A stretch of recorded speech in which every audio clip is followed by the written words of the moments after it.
Subscribe करें और bell दबाएं ताकि कोई खबर रह न जाए।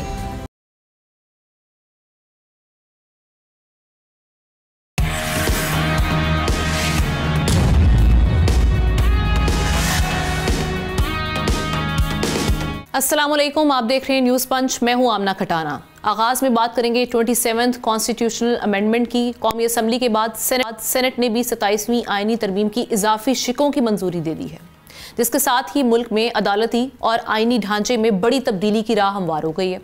तरमीम के तहत आर्टिकल 6 में वजाहत की गई है कि आइन तोड़ने वालों को कोई अदालत तौसीक नहीं देगी, जबकि आर्टिकल 176 में तब्दीली से चीफ जस्टिस ऑफ पाकिस्तान के ओहदे के तसलसल से मुतालिक इब्हाम ख़त्म कर दिया गया है। नई शिक के मुताबिक चीफ जस्टिस का मतलब अब दोनों अदालतों के सीनियर तरीन जज से होगा, ताहम यह कानून मौजूदा चीफ जस्टिस याहिया आफरीदी की मुद्दत मुलाजमत के बाद लागू होगा। पीटीआई ने सेनेट में तरमीम की मंजूरी पर भरपूर एहतजाज किया है, मौक़िफ़ दिया है कि यह इकदाम अदलिया की आज़ादी महदूद करने की कोशिश है।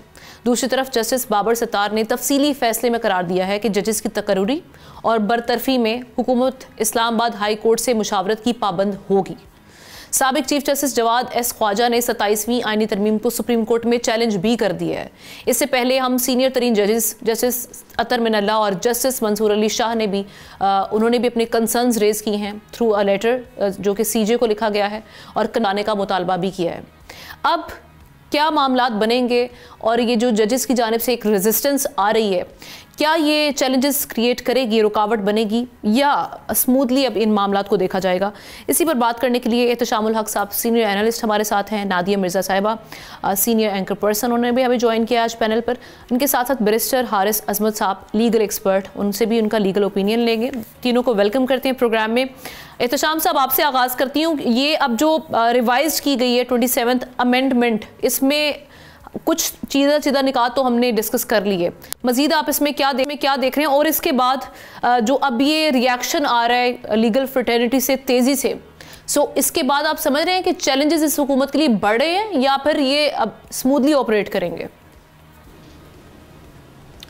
देखें आमना, जहां हुकूमत के लिए हुकूमत करना बड़ी हद तक आसान हो गया है और डे टू डे बुनियादों पे जो हुकूमत को मुश्किलात पेश आती थी अदालतों में जाने के हवाले से और पार्लियामेंट में जाने में जो बहुत सारी मुश्किलात होती थी, कई चीज़ें डिस्कशन में आती थी, हुकूमत को अपोजिशन की तरफ से टफ़ टाइम मिलता था। मेरा ख्याल है वो ये टोटल जो बड़ी 4 तरमीम है उनके बाद, जिसमें कहा जाता है 175 आर्टिकल है, आर्टिकल 200, आर्टिकल 243, 248। इसके बाद तो कोई बड़ा चैलेंज हुकूमत के लिए नहीं रहा। वो जो एक कहते हैं ना, एक तलवार लटक रही होती थी कि इसके बाद व्हाट नेक्स्ट, क्या होगा, वो बड़ी हद तक तो मसला हल हो चुका है। लेकिन 2-3 चीज़ें बड़ी इंपॉर्टेंट हैं। आमना, जो आप सवाल पूछ रहे हैं, मेरा ख्याल है आइंदा आने वाले दिनों में मुश्किलात होंगी, चैलेंजेस होंगे। लेकिन बड़े 3 टेक अवेज़ आप कह सकती हैं कि जी ये करने के बाद हुकूमत को अब क्या करना, क्या अच्छी चीज़ हुई। मेरे ख्याल में डिफेंस ऑफ पाकिस्तान मजबूत हुआ, डेफिनेटली हुआ। अगला सवाल है कि जी फिर क्या इससे गवर्नेंस इम्प्रूव होगी, ये एक सवालिया निशान है। किसी हद तक होगी, नहीं होगी, फिर हुकूमत क्या करेगी। और फिर ये जुडिशल सिस्टम के बारे में कहा जा रहा था ये बेहतर हो जाएगा, वो होगा। ये बैकलॉग जो कहा जा रहा है, 22 लाख से ज़्यादा टोटल केसेस हैं, 60,000 केसेस जो है ना सुप्रीम कोर्ट में हैं, वो इतनी आसानी के साथ क्लियर होंगे।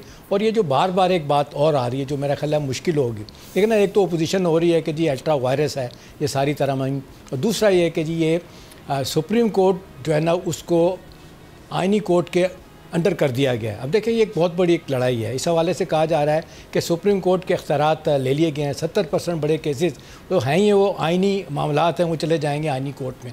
अब 2 बहस हो रही है। चीफ जस्टिस आफरीदी साहब हैं सुप्रीम कोर्ट के, और अमीनुद्दीन खान है जो आपने देखा वो आइनी बेंच के सरबराह थे। अब वो लग रहा है कि उनको बना दिया जाएगा आइनी कोर्ट का भी, फेडरल आइनी कोर्ट का उनको बना दिया जाएगा चीफ जस्टिस। अब ये एक इख्तलाफ पैदा होगा कि जी कौन ऊपर है कौन नीचे, लेकिन आमतौर पे यही कहा जा रहा है कि अख्तियारात को अगर देखा जाए तो अमीनुद्दीन खान लग रहा है कि वही बना दिए जाएंगे, तो उनकी अथॉरिटी ज़्यादा चलेगी और फिर उसके बाद उनके वहाँ पे जो बड़े बड़े फैसले हो जाएंगे हम ना, वो सुप्रीम कोर्ट में चैलेंज नहीं होंगे।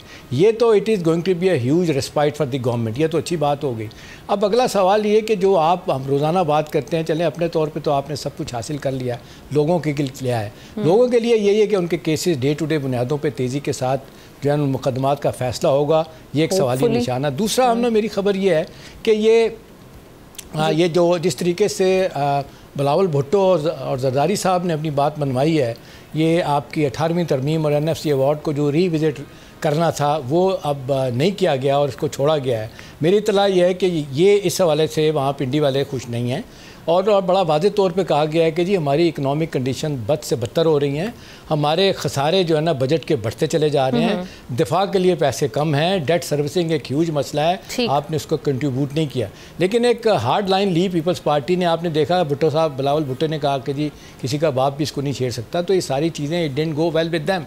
वो आमतौर पे यही कहा जा रहा है कि जी उसके बदले में आसिफ अली जरदारी साहब को फेवर भी मिल रही ना। जी जी, चलिए आखिरी बात कर दूं हम ना, आखिरी बात देखें ना, जो चैलेंजेस की बात कर रही है, मेरा ख्याल है ये स्मूथ सेलिंग यहाँ तो हो गई, अब जब प्रैक्टिकली इनको भुगतना पड़ेगा तो मेरा ख्याल है वहाँ मुश्किलात पेश आएंगी। और मुझे लग रहा है कि पीपल्स पार्टी नून के भी इख्तलाफात हो सकते हैं, और फिर एक ये है कि जो एस्टैब्लिशमेंट है उनकी तरफ से लग रहा है कि वो एक सख्त रवैया सामने आएगा। राइट नादिया, पहले हम देखते थे कि ऑपोजिशन उसको साइड लाइन करने के लिए इस तरह के इकदाम किए जाते थे, लेकिन अब ऑपोजिशन के अलावा भी बहुत सारे जो तबकात हैं उनकी जानिब से भी कंसर्न्स रेज किए जा रहे हैं। वो आपकी अदलिया भी है, वो आपके उलमाए कराम भी हैं, क्योंकि ख़ास तौर पे जो अगर हम इम्यूनिटी वाला मामला देखते हैं उसकी तोजी क्या पेश की जाएगी। और आप समझते हैं कि PMLN और पीपल्स पार्टी जो कभी NRO एक दूसरे को ना देने की बातें करते थे और बहुत सारे मामला होते थे, अब जब सेम पेज पे आए हैं तो इनकी साख किस हद तक मुतासिर हुई है 27th अमेंडमेंट के बाद?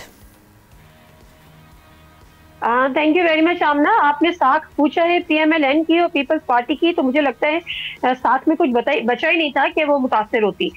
पीपल्स पार्टी ने बड़ी साख बचाने की कोशिश की है, जिसका जिक्र, जिस तकरीर का जिक्र अभी एहतशाम साहब कह रहे हैं कि किसी का बाप भी 18वीं तरमीम को रोल बैक नहीं कर सकता, लेकिन मैं भी यही होंगी और आप भी यही होंगी और आने वाले दिनों में आप देखेंगी कि इस पर भी बात होगी। और यही पीपल्स पार्टी है जो थोड़ी बहुत इफ एंड बट्स के साथ और थोड़ी बहुत फेस सेविंग टोटली एग्री के साथ वो सब चीजें भी कर रही होगी।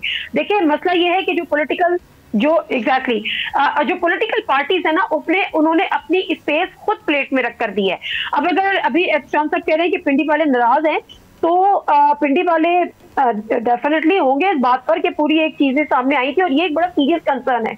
ये बात से पिंडी की नहीं है, बहुत अरसे से। देखिए 18वीं तरमीम कोई, वो आपको याद है ना, जरदारी साहब कहते थे जब वो बात हुई थी चीफ जस्टिस इफ्तिखार चौधरी वाली, उनको रिस्टोर करने वाली, तो बाद में उन्होंने कहा था वो कुरानी सहीफा तो नहीं है, मेरा वादा ही था। तो यहाँ पर 18वीं तरमीम को मतलब नाउजुबिल्लाह को कुरानी सहीफा नहीं है, ठीक है आपने किया। जब 1973 के आइन पर को लेकर हम इन सालों में 27 तरमीम कर बैठे हैं, तो यकीनन कहीं ना कहीं कोई लूप होल से, कहीं ना कहीं कोई बेहतरी की गुंजाइश थी, तो हमने की। तो हम ये क्यों समझ के बैठे हैं, या पीपल्स पार्टी क्यों समझ के बैठी है कि जो उन्होंने 18वीं तरमीम कर दी, 1973 आइन भी पीपल्स पार्टी का ही था ना, उसमें अमेंडमेंट आई है, तो वाई नॉट और why can not be in 18th amendment? Simple सी बात है। देखिए as far as the finances are concerned, तो ये एक बहुत मेजर इशू है, क्योंकि जो एक बिग चंक जो है वो जब प्रोविंस का शिफ्ट हो रहा है, तो वफाक जो है वो आपके जो लोन्स आपने लिए हुए हैं उनको वापस भी कर रहा है, डिफेंस का बजट भी बेयर कर रहा है, और बहुत सारे जो बड़े बड़े मंसूबे हैं उनको भी लेके चल रहा है। अब आप देखें ना, कराची में आप बैठी हैं, कराची के जो बड़े मंसूबे हैं जो तो क्या कहती है पीपल्स पार्टी की, ये तो वफाक का प्रोजेक्ट है। जी एहतशाम साहब, एग्जैक्टली मैं कह रहा हूं, ये जो साहब को तायात इस्ता दिया गया है, इस पे भी खुश नहीं है लोग। एग्जैक्टली देखिए कैसे हो सकते हैं ना, मतलब कोई तो कि यहाँ तक के बोला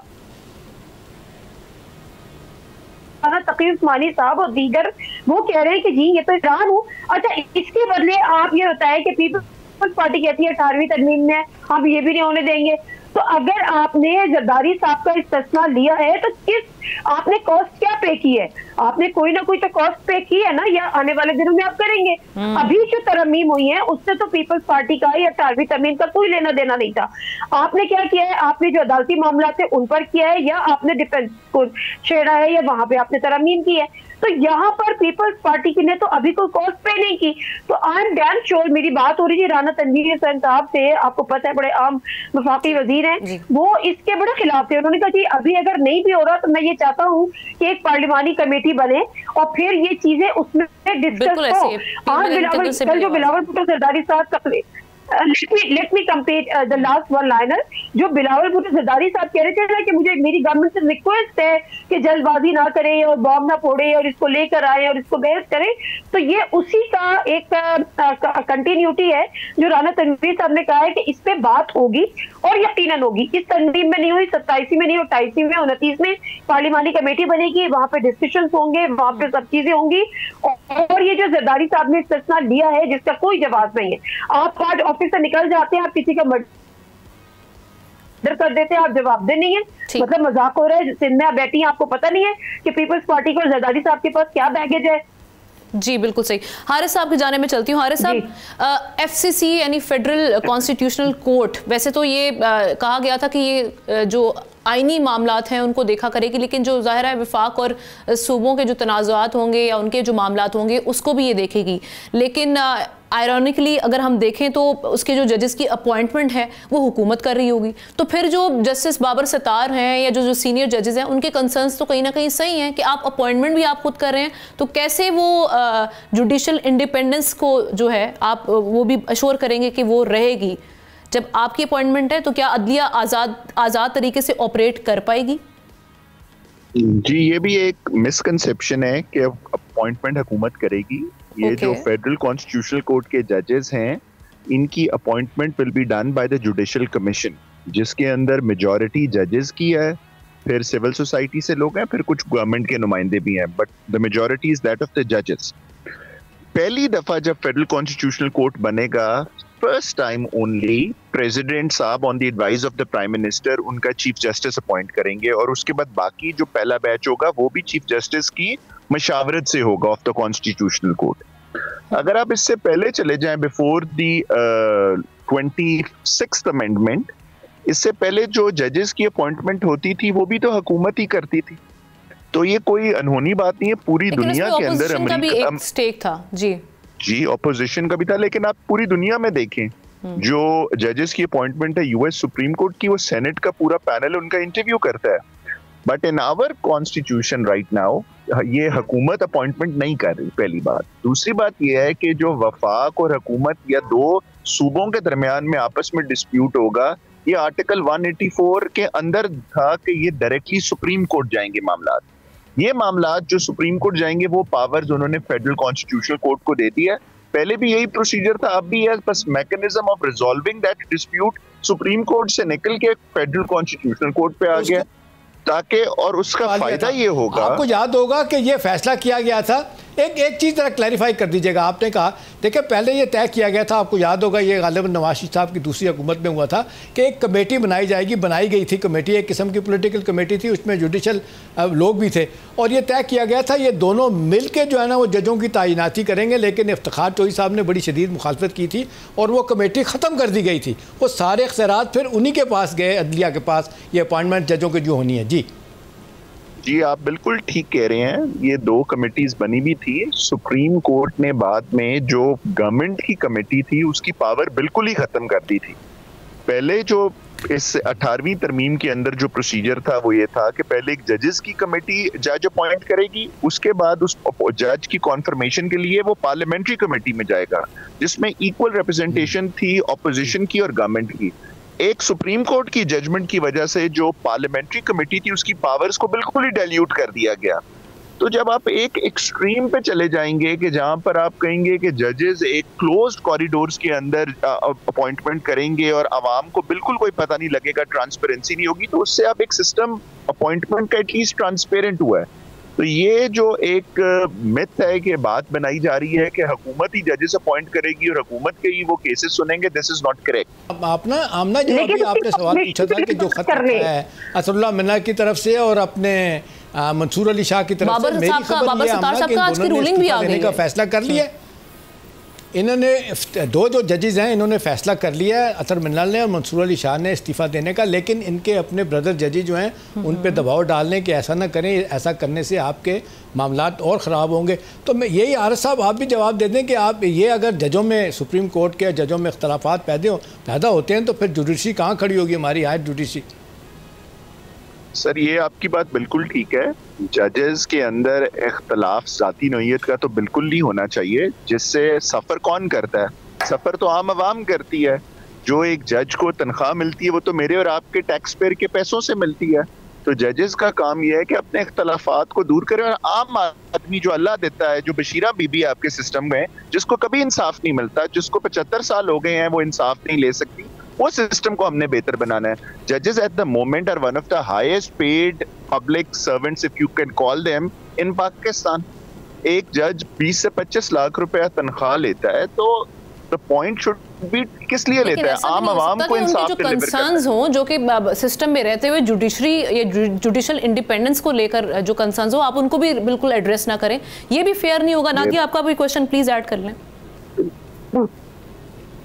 मैं देखिए, बात ये हो रही है, हम जुडिशरी की इंडिपेंडेंस की बात कर रहे हैं ना। मुझे पता है इस मुल्क में जुडिशरी इंडिपेंडेंट कब रही है।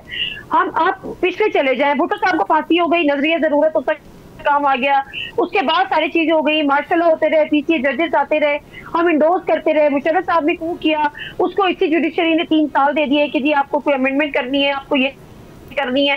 तो मुझे ये लगता है कि अगर हम पुरानी बातों की एग्जांपल दें कि जुडिशरी कभी भी इंडिपेंडेंट नहीं रहती, पनामा में बहुत सारी चीजें हम देख रहे होते हैं कि फैसले उससे यही पीएम सीना जो रो रही होती थी, बता रही होती थी कि जी व्हाट्सएप पे फैसले आ रहे होते थे, व्हाट्सएप पे डिसीजन आ रहे होते थे और फिर हमें कन्वे हो रहे होते थे। तो मैं अगर इसकी पुरानी चीजों की मिसाल दूं तो फिर मुझे नहीं लगता कि अभी भी कोई बेहतरी हुई है। जहां हम कल खड़े थे वहां हम आज भी खड़े में। हाँ, कुछ के लिए अगर हम गवर्नमेंट की बात करें तो उनके लिए ईद है। अभी हम जिस जुडिशल कमीशन पाकिस्तान की बात कर रहे हैं कि उसमें चीफ जस्टिस भी है, उसमें गवर्नमेंट भी है, उसमें अपोजिशन भी है, उसकी जरा फॉर्मेशन बता दीजिए कि उसका वेट किधर है। आप बताइए कि एक चीफ पहला बेस्ट चीफ जस्टिस वजीर आजम की एडवाइस पर लगेगा, वो क्या आप उसको ये बता दें कि क्या वो वजीर आजम की या जो बताई हुई चीजें हैं उनसे वो इनहराफ करेगा। प्लस ये कि आपने उसमें ये शर्त भी डाली है कि अगर कोई आप उसकी कभी भी आप उसकी पोस्टिंग कर देंगे, कभी आप उसकी ट्रांसफर कर देंगे और अगर वो उससे इनहराफ करेगा या उस पर यस सर नहीं करेगा तो वो रिटर्न तस्वुर होगा। चलें, लास्ट कमेंट। बहुत सारी चीजें हैं जिसपे सवाल है, लेकिन अगेन मुझे ये समझ में नहीं आता कि जी श्योर जी हारिस साहब, आपका लास्ट कमेंट चाहूंगी मैं। जी, मैडम ने बिल्कुल ठीक कहा है, and I absolutely agree with most of what she said कि हमारे मुल्क में अपेरेंटली जो हिस्ट्री है जुडिशरी की को फ्लैटरिंग नहीं है। हमें इंडिपेंडेंट जजेस चाहिए, हमें वो जजेस चाहिए जो आम आदमी को इंसाफ दें और इंडिपेंडेंस के साथ वो फैसले कर सकें। क्या जो पहले सिस्टम था, जो इनिशियली था, वो क्या ये डिलीवर कर सका ऐसे जजेस? Probably not. क्या इस नए सिस्टम को हमें चांस देना चाहिए? Of course yes. आइंस्टाइन ने क्या कहा था कि पागलपन की क्या डेफिनेशन है? क्या वही काम बार बार करते जाएं और एक फर्क रिजल्ट एक्सपेक्ट करें? तो अगर हुकूमत और जजेस मिलकर एक नए तरह के जजेस लाना चाह रहे हैं, वो लोग जो कभी सिस्टम में नहीं आ सके थे पहले, एक खास तबका सिर्फ जज बन सकता था, तो इस सिस्टम को हमें चांस देना चाहिए। बिफोर अभी सिस्टम आया ही नहीं, अभी वो जजेस आए ही नहीं, तो पहले से ही कह देना चाहिए। जजों को चाहिए कि डिवीजन अपनी खत्म करवा दें कि 7 एक तरफ है, 8 एक तरफ है, 9 एक तरफ है, 11 एक तरफ है। सर मैं कहूंगा कि जजेस के अंदर डिवीजन एम्बैरेसमेंट है। सर मैं ये कहूंगा कि जजेस के अंदर डिवीजन भी एक हुस्न है हमारे इंसाफ का। मैडम आसमा जहांगीर एक जमाने में कहती थी कि 17 के 17 जजेस एक तरह के फैसले दे रहे हैं, इतना तो बहनों में सलूक नहीं होता। तो अगर जजेस आपस में भी डिवीजन करेंगे, एक लीगल पॉइंट्स के ऊपर होनी चाहिए, पर्सनल मैटर्स के अंदर डिवीजन नहीं होनी चाहिए। ये पूरी दुनिया में जजेस के अंदर on points of law division होती है। ये हमारे सिस्टम का एक हुस्न है जो रहना चाहिए। बिल्कुल ठीक है, आपका इस पर टेक आया। बैरिस्टर हारिस अजमत साहब हमारे साथ मौजूद है, नादिया मिर्जा साहिबा, एहतशामुल हक, सबका हम शुक्रिया अदा करेंगे। एक ब्रेक लेते हैं, ब्रेक के बाद वापस आएंगे।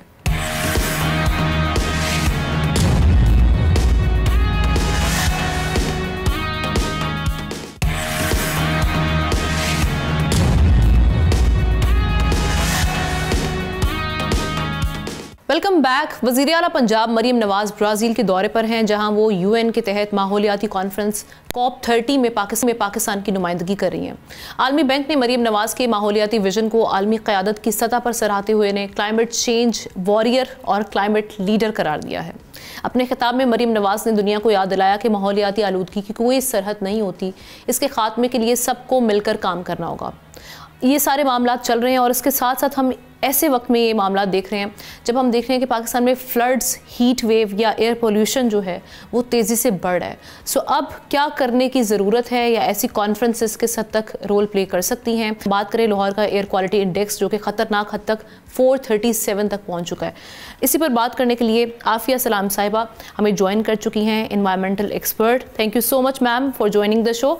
ये कहिएगा कि COP30 के हवाले से अगर हम बात करें, उसमें हम देख रहे हैं कि इंटेलेक्चुअल प्रॉपर्टी राइट्स और साथ ही साथ फाइनेंशियल बैरियर्स को कहा गया है कि ये टेक्नोलॉजी ट्रांसफ़र में बहुत बड़ा रुकावट या मसला है।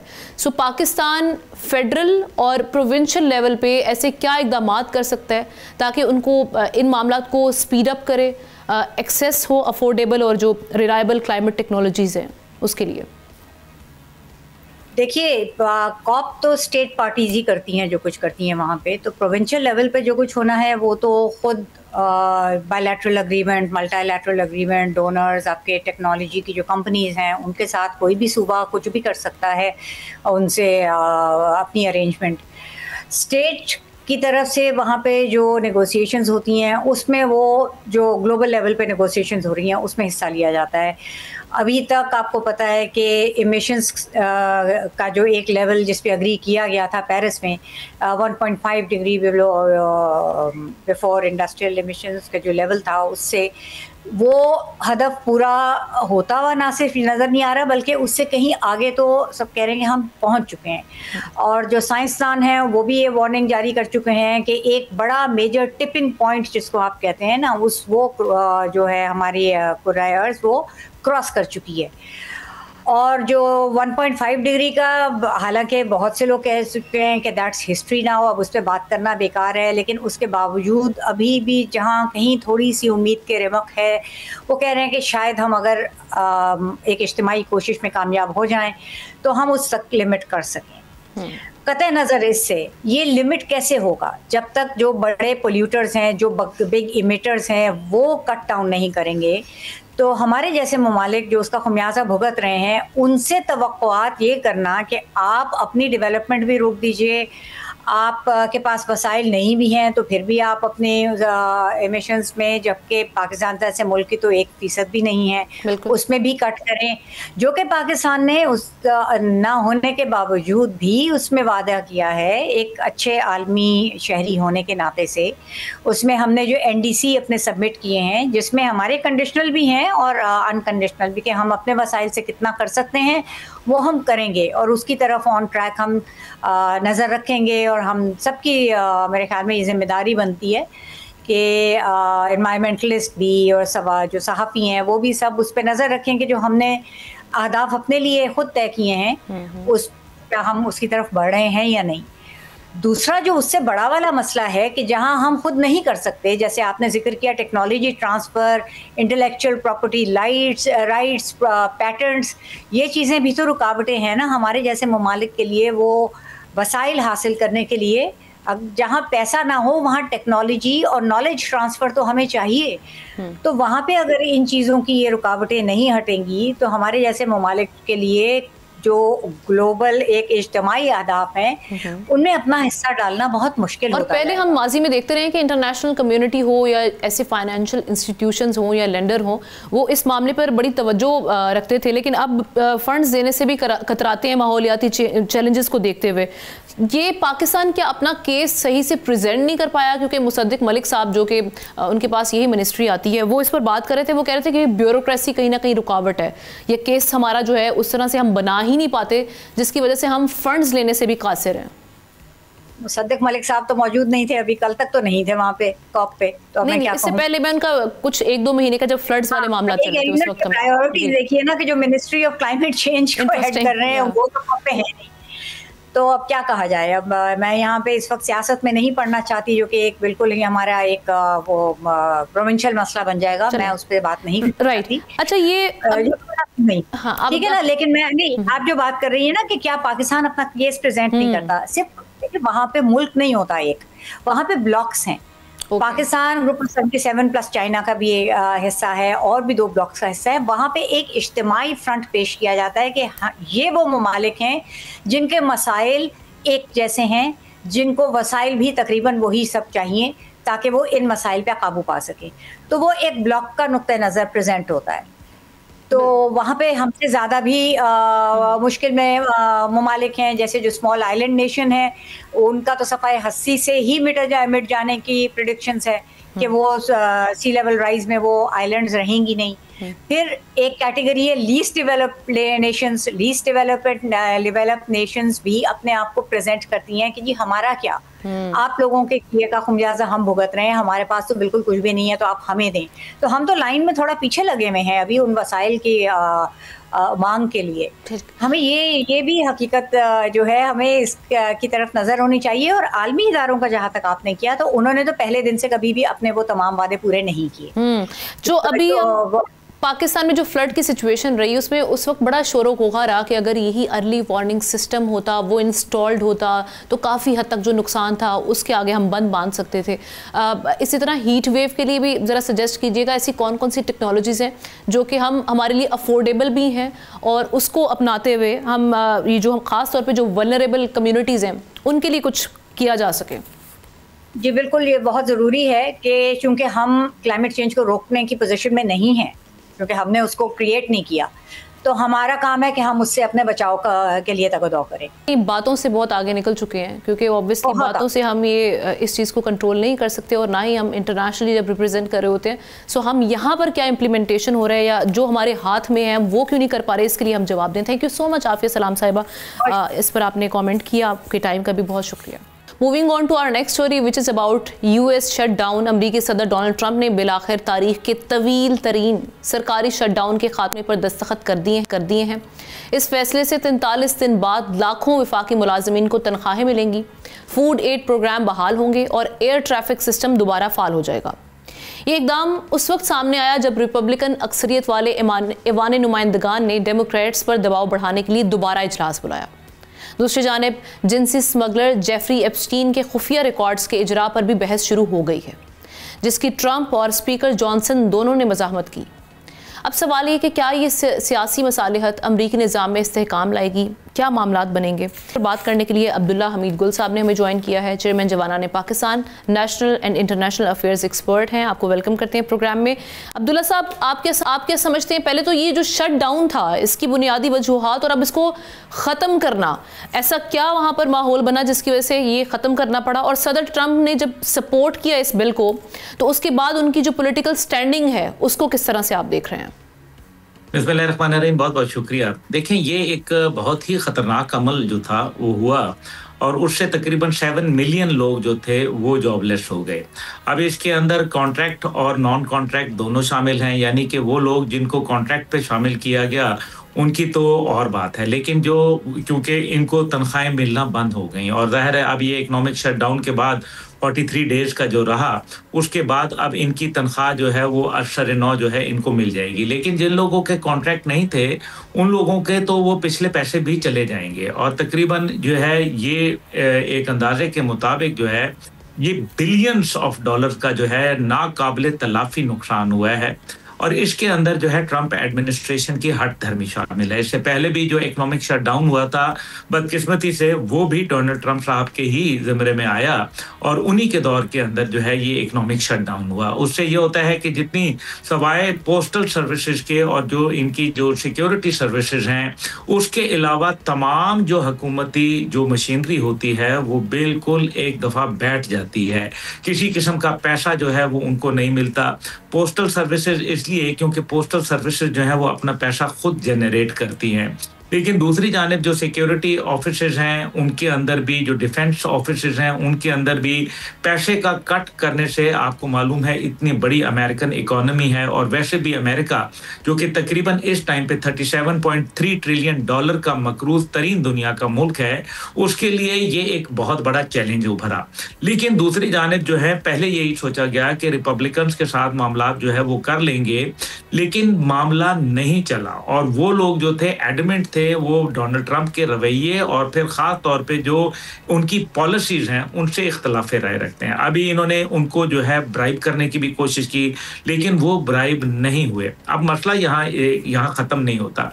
It is just the beginning of a new era for America, जहाँ जो है वो उनको एक दफ़ा देखे ना, एक तरफ दुनिया के ताकतवर तरीन आदमी जो है वो समझे जाते हैं लेकिन अपने ही मुल्क में उनको जो है घुटनों के ऊपर आना पड़ा। ये एक मेरे ख्याल में उनके लिए चैलेंज है और आइंदा भी, क्योंकि डोनाल्ड ट्रंप साहब की जो मकबूलियत का ग्राफ है जिस बुरी तरीके से मुतासिर हुआ है, वो तारीख में किसी ऐसे शख्स का इससे पहले ऐसा कोई ग्राफ मुतासिर नहीं हुआ। वो एक मुतनाज़ा शख्सियत बन के उभरे हैं और साथ ही साथ जो है वो ये भी देखा जाता है कि वो अपने ही फैसलों के ऊपर यू टर्न भी ले लेते हैं। और साथ ही साथ आपने देखा कि किस तरीके से वो चाहे वो भारत का मामला हो, सो इनकी साख जो है वो मुतासिर हुई है इससे मजीद। अच्छा, एक हम देख रहे थे कि डेमोक्रेट्स इसको अपोज कर रहे थे इस बिल को, उसकी रीजन थी कि फेडरल हेल्थ इंश्योरेंस को एक्सटेंड करवाना वो चाह रहे थे उनकी इस बेस पर। सो आप समझते हैं कि अब ये वाला तनाज़ा है इसके भी रिजॉल्व होने के इम्कानात हैं? जी, फेडरल हेल्थ इंश्योरेंस एक तरफ था, उसके अलावा सोशल सिक्योरिटी इश्यूज उनके थे। आपको पता है पूरा अमेरिका जो है वो इस टाइम पे सोशल सिक्योरिटी के मामलात पे चलता है। और ये भी अजीब बात है कि दुनिया का जमहूरियत को पसंद करने वाला मुल्क जो दुनिया के 4% अवाम के ऊपर है, जो तकरीबन 34% ऑफ नेचुरल रिसोर्सेज को कंज्यूम करता है, तो वहाँ जो है वो लोग सोशल सिक्योरिटी को समझते हैं, हेल्थ सर्विसेज को मानते हैं और वो ये कहते हैं कि दुनिया जाए भाड़ में, हमें हमारा जो है वो हिस्सा कम नहीं होना चाहिए। अब मसला ये है कि ये जो जितनी भी ये मामलात थे ये डायरेक्टली जो है वो अवाम से रिलेटेड थे। इसका तमाम फायदा जो है इस टाइम पे ऑपोजिशन को होगा, यानी कि जो है वो हुकूमती बेंचेस जो हैं उनको इसका नुकसान हुआ, क्योंकि ऑपोजिशन ने यह साबित किया कि वो अवाम के हकूक के लिए जो है वाहिद तर्जुमान है।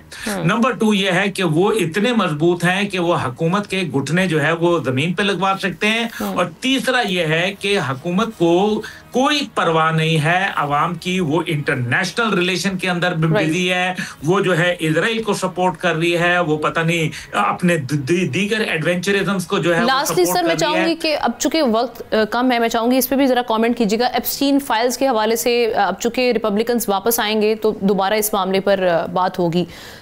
ये अगर एप्स्टीन फाइल्स को रिलीज किया जाता है, गैर खुफिया जो रिकॉर्ड है, तो उसके आप पॉलिटिकल इम्प्लीकेशंस क्या देख रहे हैं? डोनाल्ड ट्रंप साहब क्योंकि मज़ाहमत बने रहे हैं इसमें। देखिए, ये अगर तो ये रिकॉर्ड रिवील हो जाता है, जो कि वैसे तो अमेरिकन कानून कहता है कि 30 साल के बाद तमाम रिकॉर्ड्स जो हैं वो रिवील कर देने चाहिए पब्लिक इंटरेस्ट के अंदर, लेकिन अगर ये इस टाइम पे हो जाता है तो फिर मुझे कोई रीज़न नहीं नज़र आ रहा कि फिर डोनाल्ड ट्रंप साहब का मुआवजा जो है वो मुमकिन हो सकता है। और ये उनके लिए एक जिसको कहते हैं कि he is trapped between devil and deep blue sea, आगे खड्डा और पीछे खाई के अंदर वो बैठ गए में हैं। और अगर ये रिवील करते हैं तो अपने लिए जो है गढ़क होते हैं, और अगर ये रिवील नहीं होते तो ऑपोजिशन जो है वो इसी बात के ऊपर इनकी जो पार्टी है उसको बेड़ा गर्क करके रख देंगे और उसका मुस्तकबिल डोनाल्ड ट्रंप साहब समेत तारीक हो जाएगा। Thank you so much Abdullah Hamid गुल साहब। प्रोग्राम के आखिर में एक अहम मसले की जानिब आपकी तवज्जो मबजूल कराना चाहेंगे। पाकिस्तान फार्मास्यूटिकल मैन्युफैक्चरर्स एसोसिएशन के मुताबिक मुल्क में अद्वियात की कीमतों में गैर मामूली इजाफा नहीं हुआ, बल्कि हकीकी इजाफा गुज़श्ता 2 बरसों में सिर्फ 12 से 15% तक रिकॉर्ड किया गया है। एसोसिएशन का मौक़िफ़ है कि डी रेगुलेशन एक नागुज़ीर फैसला था जिसने सनत को बढ़ती हुई पैदावारी लागत, रुपए की गिरावट और अफरात ज़र से बचाया और अद्वियात की सप्लाई को मुस्तहकम किया। तहम सेनेट की कायमा कमेटी बराए नेशनल हेल्थ सर्विसेज के मुताबिक डी रेगुलेशन के बाद अद्वियात की कीमतों में औसतन 32% इजाफा हुआ है, जबकि कुछ अद्वियात की कीमतें 100% तक बढ़ गई हैं। ये इंकिशाफ वज़ीर-ए-आज़म की हिदायत पर शुरू किए गए एक कौमी सर्वे की रिपोर्ट में सामने आया है। कमेटी का कहना है कि डी रेगुलेशन से जो मुसाबकत और सरमायाकारी की उम्मीद थी वो पूरी नहीं हुई, बल्कि आम मरीजों पर महंगाई का बोझ बढ़ा है। हुकूमत अब अद्विया साज कंपनियों से वजाहत तलब करने और मुमकिना मिली भगत के शवाहिद की सूरत में मामला मुसाबकती कमीशन को भिजवाने का इरादा रखती है। फार्मा इंडस्ट्री इस पॉलिसी को इस्लाही कदम करार देती है, जबकि अवाम के नज़दीक ये उनकी सेहत पर माली हमला है। लेकिन सवाल ये है, हुकूमत दवासाज कंपनीज और आवाम के दरमियान तवाज़ुन कायम कर पाएगी या इलाज सिर्फ अमीरों की पहुंच तक महदूद होकर रह जाएगा? इस खबर के हवाले से कमेंट सेक्शन में जाके आप अपनी राय का इजहार कर सकते हैं। हमें प्रोग्राम से इजाज़त दीजिए, इंशाल्लाह कल मुलाकात होगी। अल्लाह हाफिज़।